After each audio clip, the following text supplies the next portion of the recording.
नमस्कार दोस्तों, एक बार फिर से आपका स्वागत है हमारे Hindi news channel news 555 days में। दोस्तों, आज पूरे देश में अगर देखा जाए तो सबसे गंभीर मुद्दा है रफ्तार और भीड़। दोस्तों, ये रफ्तार और भीड़ जो शब्द है देखने में जितने छोटे हैं उतनी ही ज्यादा असरकारक शब्द हैं। आज आप देखते जा रहे हैं कि चाहे आप किसी धार्मिक आयोजन में जाए या किसी धार्मिक स्थल पे जाए या फिर ट्रेन में जाए या फिर बड़े शहरों में सड़कों पर जा रहे हैं तो एक घंटों तक की भीड़ और लंबी सी कतार आपको देखने को मिल जाएंगे। दोस्तों, इस भीड़ का महत्व इतना ज्यादा है कि आज पूरे भारत समेत दुनिया के प्रत्येक देशों में इस भीड़ को कम करने की कयावत सारे जगह चल रही है। हालांकि आपको बता दें कि भारत जैसे विकसित देश की जनसंख्या अब 140 करोड़ के पार कर गई है और जिसका परिणाम है कि आप देखते जाए, चाहे आप ट्रेन में चले जाए चाहे सड़कों पे भीड़ इतनी ज्यादा होती है कि अब आदमी अपने को व्यस्त पा रहा है और अपने दैनिक जीवन को इस भीड़ के बीच में उलझा हुआ पा रहा है। दोस्तों, जितने भी विकसित देश हैं उनकी अर्थव्यवस्था भी इसी पर आधारित है कि उनके यहाँ जनसंख्या कितनी है और वहां भीड़ कितनी है। अमेरिका और इंग्लैंड जैसे देशों में गुड्स कैरियर या सामान को ले जाने के लिए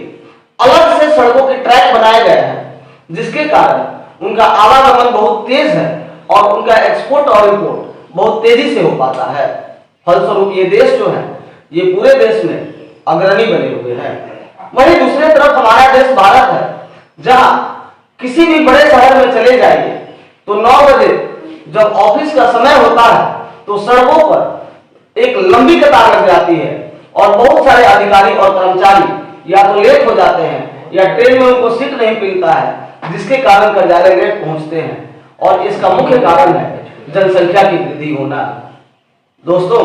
आज भारत जैसे देश में वंदे भारत जैसे कितनी भी ट्रेनें चला दी जाए, इन 6 बोगी की ट्रेनों से भारत जैसे देश को कोई फायदा ज्यादा होता नहीं दिख रहा। इसका फायदा केवल वही वर्ग ले सकता है जो समाज में अग्रणी है या जो पूंजीपति वर्ग है,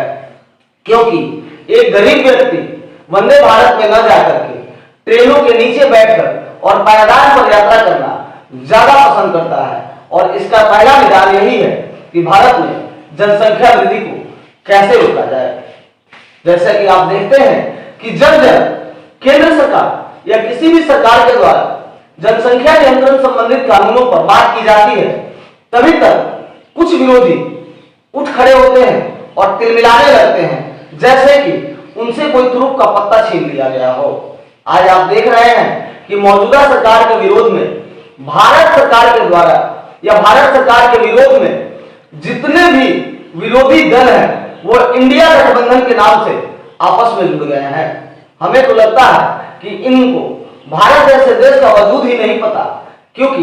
भारत की रचना और तुलना तो आर्य भरत से है और राजा भरत के नाम पे भारत का नाम पड़ा है। फिर इंडिया जो है ये कहां से हमारा शब्द है।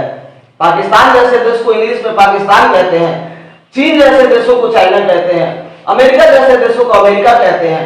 तो भारत जैसे देशों को इंग्लिश में इंडिया क्यों कहा जाए, ये भी सोचने की बात है। कहीं ना कहीं 70 सालों तक देश में ऐसी शासन व्यवस्था रही है जिन्होंने अपने देश को धीरे धीरे भारत से इंडिया बनाने का पूरा प्रयास किया, लेकिन अब धीरे धीरे देश में लोगों में जागरूकता आ रही है और लोग समझ रहे हैं कि आखिर परेशानी है तो कहां है। आप देख रहे हैं कि पूरे देश में अब लगभग 2 विचारधाराएं हो गई हैं और एक तरफ सनातन को प्रचारित करने वाली और देश को G20 की अध्यक्षता तक पहुंचाने वाली और साथ में देश को सैन्य मदद को मजबूत करने वाली सरकार है, तो दूसरी तरफ वो लोग हैं जो किसी न किसी तरह से भारत को 70 सालों तक ऐतिहासिक पतन की तरफ ले गए हैं और हमारे देश के इतिहास को मिटाने का प्रयास किए हैं। हम किसी पर दोषारोपण नहीं करते हैं, लेकिन पिछले विगत देश का जो इतिहास रहा है और जो सरकारें रही हैं उनके मंशा से अब साफ ये दिख रहा है कि एक तरफ देश को आगे ले जाने वाली सरकार है तो दूसरे तरफ उन दलों का गठबंधन है जो देश को आगे जाने से रोकना चाहते हैं। और ये बात मैं ये कह रहा हूं, इसलिए कह रहा हूं कि वह कुछ सरकारें 70 सालों से धारा 370 और 35A जैसे घिसे पिटे कानूनों में कश्मीर को उलझा रखा था, और आज वही कश्मीर भारत में सेबों के बड़े एक्सपोर्टर के रूप में, केसर के बड़े एक्सपोर्टर के रूप में, और वही कश्मीरी युवा आज भारत के हर घर जाकर के और भारत के लोगों के साथ कदम से कदम मिलाकर नौकरियां कर रहे हैं और देश के विकास में अपना योगदान दे रहे हैं। तो जरा बताइए कि जो कश्मीरी युवा या जो ऐसे राज्यों के सीमावर्ती क्षेत्रों के युवा भटक कर दूसरे तरफ मुड़ जाया करते थे, उसका दोषी कौन था? ये तो पूछने की बात है। दोस्तों, आपको बता दूं कि आज इस 140 करोड़ के देश का जनसंख्या के देश का विकास तभी होना है जब जनसंख्या नियंत्रण किया जाए, जनसंख्या को नियंत्रित किया जाए। अन्यथा आने वाले समय में ना तो आप ट्रेनों में यात्रा कर पाएंगे, ना सड़कों पर घूम पाएंगे, और ना ही बसों में यात्रा कर पाएंगे, और ना ही किसी सार्वजनिक कार्यक्रमों का लुत्फ उठा सकेंगे। भीड़ इतनी ज्यादा होगी कि सारे मेहनत पे पानी तो फेर नहीं देगी, साथ ही ये भीड़ एक बम की तरह फटेगी